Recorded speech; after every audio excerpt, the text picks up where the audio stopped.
Mindful Living podcast. And I'm your host, Sana, as always. And now, in today's episode, well, this is one of my favorite topic, and we are exploring the powerful link between our environment and mental well-being.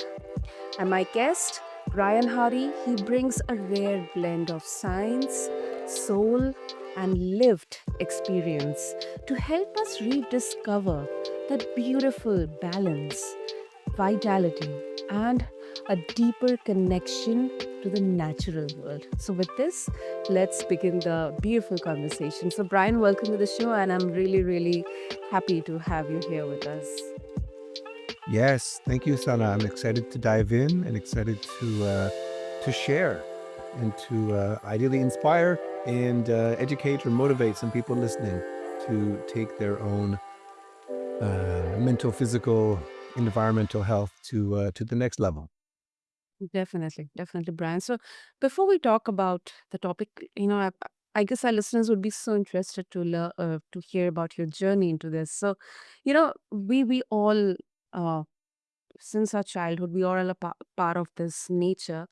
But right now, in all this hustle and bustle, we kind of are not, or unintentionally or intentionally, not able to appreciate the wonder of nature.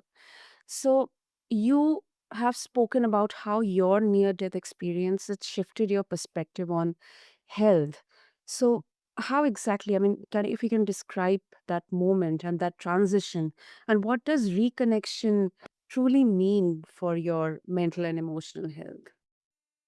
Yeah, it's a great question, and to keep it fairly succinct or fairly to the point. I got into health because when I was 18, my appendix became inflamed and then ruptured and was misdiagnosed at the hospital that I went to. And so became very, very infected and left me in a very compromised state. And luckily, I did have surgery at the second hospital I went to, and they saved my life, truly saved my life. But it set me up for a long recovery of a ton of antibiotics and just the scar tissue from that surgery that formed in my abdomen, which caused me all kinds of issues. And I didn't have an understanding as to why did this happen? How could I have prevented this from happening? What's going on inside my body that at the age of 18, I'm almost dead. It didn't seem right to me. And the doctors and the nurses, bless them, they did amazing work to keep me alive and to stabilize me, but they couldn't answer the questions that I had in terms of why. Why did this happen? What should I do differently? Should I change my diet? Should I change how I'm living? They didn't have much at all to offer me on those questions. And so I started to just become obsessed with research, and I saw a naturopathic doctor, and she sat with me and really informed me as to the connection between my low energy and my digestive issues and my mental health challenges and my lack of focus in class, my lack of ability to focus, because I ended up very, very underweight, struggling with fatigue, always tired, couldn't pay attention in school, and just feeling not like myself and just bloated and inflamed all the time. And she started to break down the pieces as to what was going on and how I could actually support it with things like food, with things like herbs and supplementation, vitamins, minerals, this kind of thing.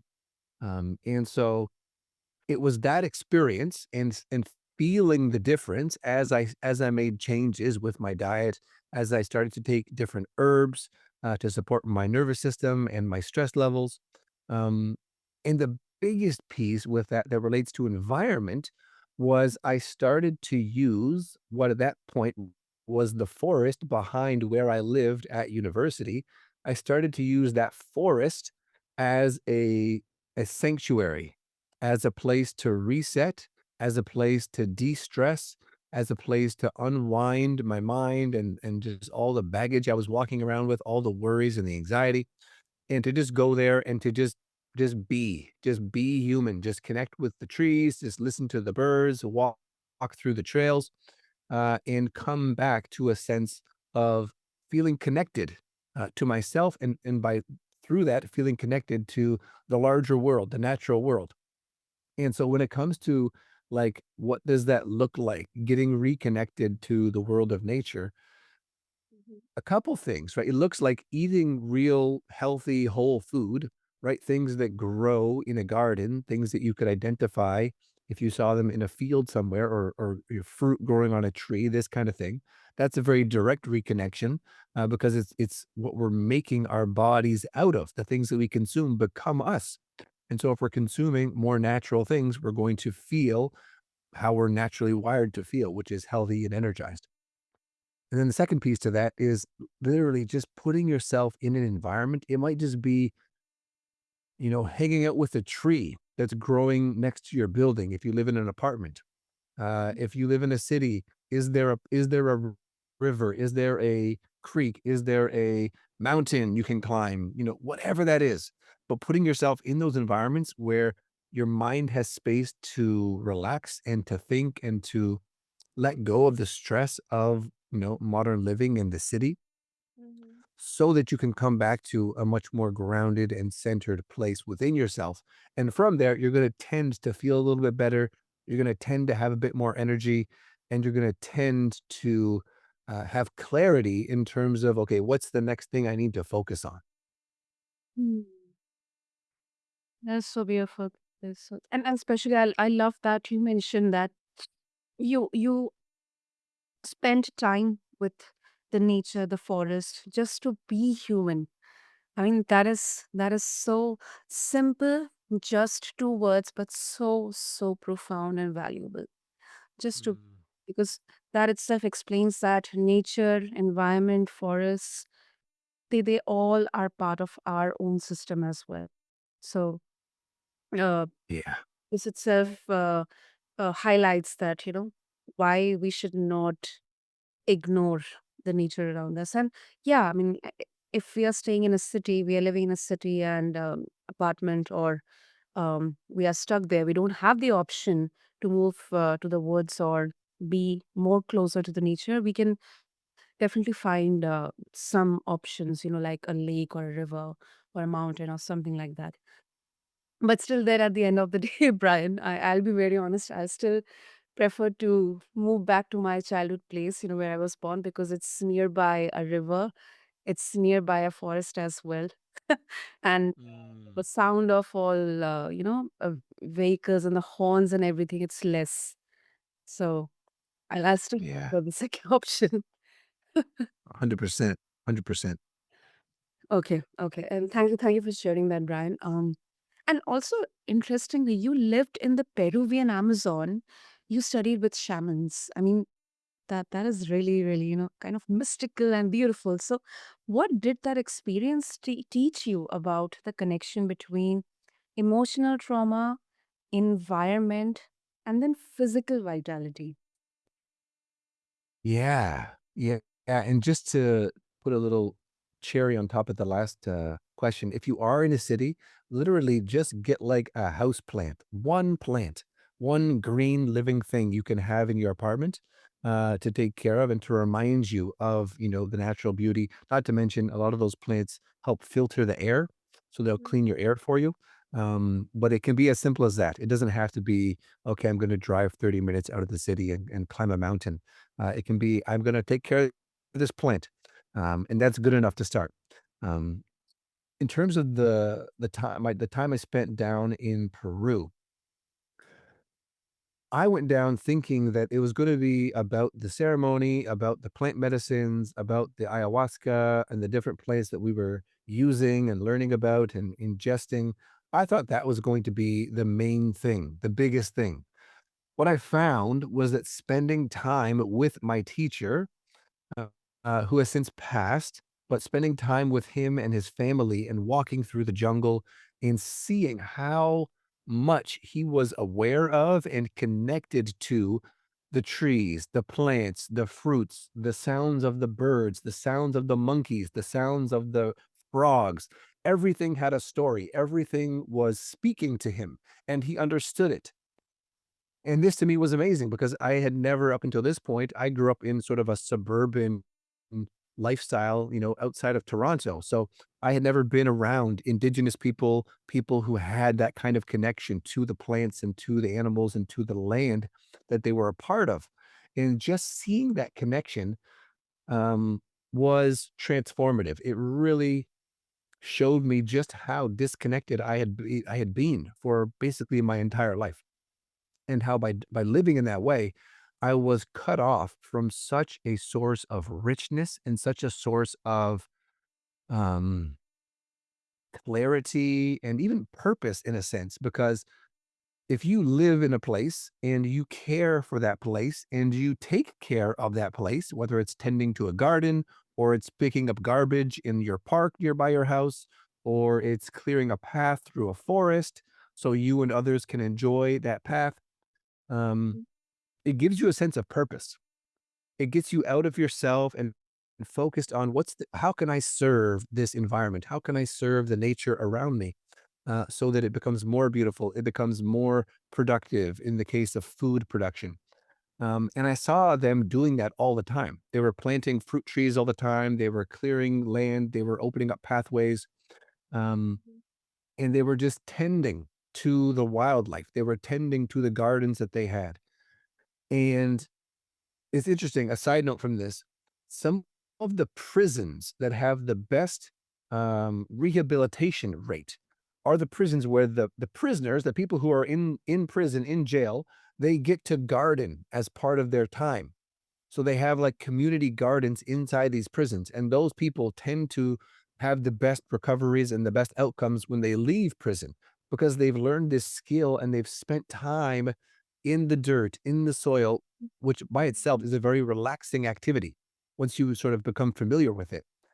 And so just by being there, having your fingers in the dirt, having your feet in the dirt, having the sun and the fresh air, and starting to understand, okay, I can take this plant. One of the best examples for me was we harvested fresh lemongrass, which I didn't know anything about lemongrass except that it was in food prior to this trip. I didn't know what it looked like, what it smelled like in the wild, what it was like growing fresh. So we harvested fresh lemongrass and the leaves off of a lemon tree. So the leaves off the lemon tree and the fresh lemongrass, we took that back to our kitchen and we made tea. And that tea was the most delicious, fresh herbal tea I had ever had. It was amazing. It, like, just lit you up from within. Yeah. It was so good. And so things like that have a direct impact on our mental health and our physical health, right? Because you have the full experience of going out, collecting it, smelling it. It smells amazing. And then bringing it back and turning it into something that is delicious and that makes you feel good. And so it's pretty hard not to feel better when you get to do things like that. And you get to build the confidence and the skills of being able to identify what can I eat from this natural environment? What can I turn it? What's a medicine from this natural environment? And how can I use it to directly support my body and by doing so support my mind? Oh, oh boy. It just inspired me to, really go back to my childhood times. My parents, they had a huge garden in the back of the house, and we used to grow tomatoes, and then herbs, and three or four more vegetables, and we used to like literally use our garden grown tomatoes only, not from the market. And it used to be so delicious, genuine, earthy. Mm, Yeah, you just took me back to those moments. And definitely, this is in my bucket list that, at least to the capacity which I can, some of the herbs or, maybe vegetables which I can grow um in my apartment. Yeah, I'll definitely go for them, because not only from the nutrition and the physical viewpoint, but from the mental and emotional health viewpoint also, gardening is really, really, really satisfactory. Really satisfactory. That smell, that touch of the dirt, that soil, it is so, so satisfying. yeah, 100%, 100%. And Yeah, for people that haven't had that experience, find a community group, find a meetup group, find some local person who does that kind of thing. They're typically out there, right? And people who garden, people who do organic farming, all this kind of stuff, most of the time, they're happy to teach you. If you show up and you say, "How can I help?" Right? Or "Can I volunteer, to help you out in harvesting something?" Many times they're happy to have the help and they're happy to share their knowledge because they want more people doing this kind of thing. And so, yeah, just like you said, it's like going back to your roots to figure out what's the simple things that I used to do that I don't do anymore or I don't make time for anymore. Maybe I lost track of in my pursuits, travel, move to the city, start a business, whatever it is, join a company. And so it's just carving out that little bit of time. And again, you could grow a basil plant in your house, right? You can do that very easily and then take those fresh basil leaves and put it into a salad or your pasta or your whatever you're having and just totally bring it to life. And so all those little things, all those little points of connection serve to really nourish us and to support a healthy body, a healthy belly, and healthy brain. I'll just give an example. I mean, it's not exactly an apt example to this, but I I, I guess it just highlights the importance of the natural things. In India, in our curries and in our recipes, we use the ginger and garlic paste, and now we have this commercialized version of ginger garlic paste, uh, and it definitely takes a lot of physical and a lot of physical work, and then time as well to peel the garlic, peel the ginger, and mince everything. But then one day, it was a Sunday, I believe. I just thought, okay, let me just try. I have a lot of garlic, I have a lot of ginger, although it was market bought, but still. And then I kind of took my pestle and mortar and I mixed everything and I cooked a curry with that. I'll be very honest, Brian, the smell of that particular curry with homemade ginger garlic paste and the one which I used to bring from market was way different. Way, Mm, way different. It kind of yeah. took me back to appreciate my grandmother, my mother, when they used to take time and grind all the spices and all these pastes, not get anything from the market, but just make everything at home. It was Mm, not only the taste of the food or the smell of the food, but the the appreciation to um, the value of the food we are eating. The roots yeah. connect with the Mother Earth. That you're giving me resources and I'm consuming them, but with full heart and respect. Mhm. Well, that's just it, right? It's like why people always say that their mother or their grandmother's cooking was the best. It's because their love and the care they put into that preparation is felt. Like I definitely know that that makes an energetic difference, and it makes things taste better, and it makes things more nourishing for you. Yeah. It's a massive thing, and so the more we can find opportunities to do that, like you said, making it from yourself and seeing the difference and smelling the difference, tasting the difference. Oh, it's so good. It's so good. I'm so glad that you gave yourself that gift to go and to prepare that for yourself. Exactly. I'm never gonna buy any commercialized version of those ginger garlic paste. That have been Mm, a huge, huge, huge lesson for me that day. beautiful. Anyway, Brian, you emphasize integration, science and intuition, body and spirit. So, yes, in a culture which is obsessed with uh, either optimization or escapism, or all these quick fixes and everything, how do we find a sustainable middle path? Yeah. It's a big question. It's a big question. And I'm certainly not perfect at it. I certainly have my own challenges and fall off and have to come back and start again and remember the basics from time to time. So I'm not perfect in any of this. This is an ongoing experiment of what works best, and what works best for me might not be the same thing that works for you. Um, that said, in general, you want to find things that you enjoy and that fit into your life, right? That you can make the time for and you can make the time for continuously. I was talking to a client about this recently, and for him, it looks like riding his bike to the park nearby his house and doing outdoor workouts a few times a week, right? He has a gym in his building, and he has a gym at work, and he uses those gyms. But to make that extra time to ride the bike, get outside, get the fresh air, and do your exercises outside, for him, it brings his mind and his body into a greater sense of harmony, and it relaxes his mind because so much of what I think helps us to sort of walk that middle path is spending more time in the body rather than just in our heads. And so, whether that's yoga, it's meditation, it is gardening, it is chanting, singing, painting, cooking, right? Exercise, any of these things can be a vehicle to get you out of that overanalyzing head, out of that, sort of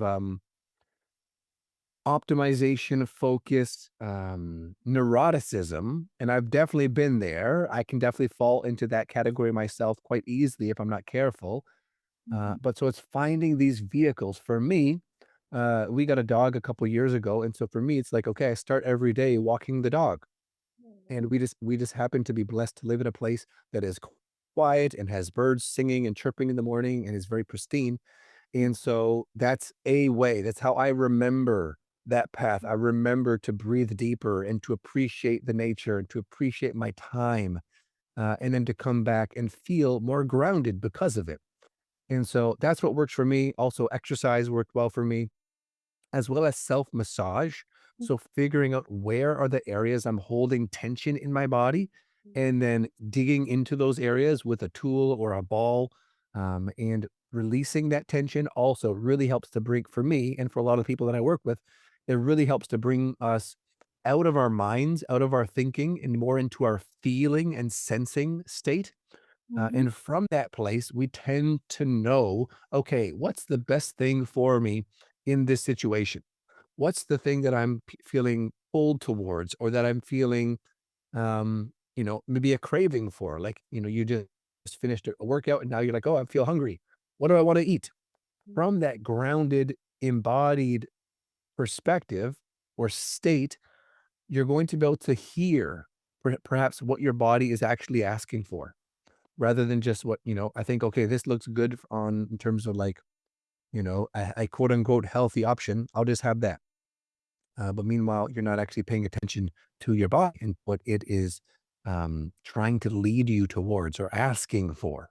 So it's a practice. It's something that we all are going to continually be practicing, but it's finding things that you enjoy, things that bring you out of your head into your body, and things that leave you feeling less stressed and more like yourself. Those would be the sort of boxes that I would be looking for when I'm thinking about, okay, what's going to sustain me in my path of health and being connected to myself, mind, body, and soul. Lovely. Lovely. That's really an honest answer, Brian. And before we wrap up, if our listeners would like to connect with you, what is the best way to do that? Yeah, the best place to go is revitalizeman.com. That's revitalizedman.com. And you can find links to my social media. You can learn more about what I do, my story, etc. And then if anyone wants a free gift, I've got a free testosterone optimization guide. Speaking of optimization, testosterone and energy boosting guide, as well as a stress relief and digestion support meditation or breath work practice. And you can get both of those if you go to revitalizedman.com/guide, GUIDE. And yeah, I'm easy to find online. I respond to emails and to social media messages. So wherever you can find me through my website, I will be more than happy to hear from you and to hear what you're up to. Great. I'll make sure to have all the links in the show notes. And Brian, thank you so much for this grounded and inspiring conversation. Thank you. Thank you, Sana. It's been wonderful to connect. Really enjoyed talking to you and going through some of these topics. And yeah, I look forward to more to come.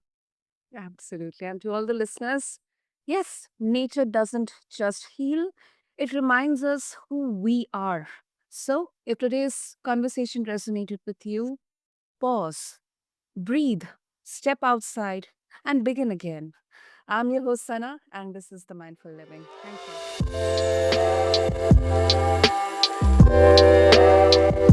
you.